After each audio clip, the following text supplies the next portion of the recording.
ನೀವು ರಾತ್ರಿ ಮಲ್ಕೋಬೇಕಾದ್ರೆ ನಿಮ್ಮ ಒಂದು ಫೋನ್ ನ ಪಕ್ಕದಲ್ಲಿ ಇಟ್ಕೊಂಡೆ ಮಲ್ಕೊಂತೀರಾ. ಇವತ್ತಿಂದ ಆ ಒಂದು ತಪ್ಪನ ನೀವು ಮಾಡಕ್ ಹೋಗ್ಬೇಡಿ. ನಿಮ್ಮ ಒಂದು ಮೊಬೈಲ್ ನ ನಿಮ್ಮ ಒಂದು ಪಕ್ಕದಲ್ಲಿ ಇಟ್ಕೊಂಡು ಮಲ್ಕೊಳಕ್ ಹೋಗ್ಬೇಡಿ. ಸ್ವಲ್ಪ ದೂರ ಇಟ್ಟು ಮಲ್ಕೊಳ್ಳಿ. ನೀವು ಮೊಬೈಲ್ ನ ಪಕ್ಕದಲ್ಲಿ ಇಟ್ಕೊಂತಿದ್ದೀರಾ ಅಂದ್ರೆ ಏರೋಪ್ಲೇನ್ ಮೂಡ್ ನ ನೀವು ಆನ್ ಮಾಡ್ಕೊಂಡು ಮಲ್ಕೋಬೇಕಾಗತ್ತೆ. ಎರಡನೇದು ವೈಫೈ ರೂಟರ್ ನ ನೀವು ಆಫ್ ಮಾಡಿ ಮಲ್ಕೋಬೇಕಾಗತ್ತೆ.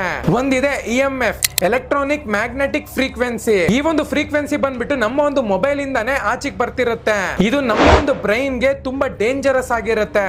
ಎರಡನೇದು ನಿಮ್ಮ ಒಂದು ಫೋನ್ ನ ಫ್ರಂಟ್ ಪಾಕೆಟ್ ನಲ್ಲಿ ಹಾಕೊಳ್ಳುವಂತದ್ದು ಮತ್ತೆ ಲ್ಯಾಪ್ಟಾಪ್ ನ ತೊಡೆ ಮೇಲೆ ಇಟ್ಕೊಂಡು ಯೂಸ್ ಮಾಡುವಂತದ್ದು. ಇವೆಲ್ಲಾನು ಕೂಡ ದಿನನಿತ್ಯ ನಾವು ಚಿಕ್ಕ ಚಿಕ್ಕ ಮಿಸ್ಟೇಕ್ಸ್ ನ ಮಾಡ್ತಾನೆ ಇರ್ತೀವಿ. ಇದು ನಮ್ಮ ಒಂದು ಫರ್ಟಿಲಿಟಿಗೆ ಎಫೆಕ್ಟ್ ಆಗುತ್ತೆ. ಇದು ನಮ್ಮ ಒಂದು ಹೆಲ್ತ್ ಗೆ ತುಂಬಾ ಡೇಂಜರಸ್ ಆಗಿರುತ್ತೆ. ನಮ್ಮ ಒಂದು ಸ್ಪರ್ಮ್ ಕೌಂಟ್ ಬಂದ್ಬಿಟ್ಟು ಕೂಡ ಕಮ್ಮಿ ಆಗುತ್ತೆ.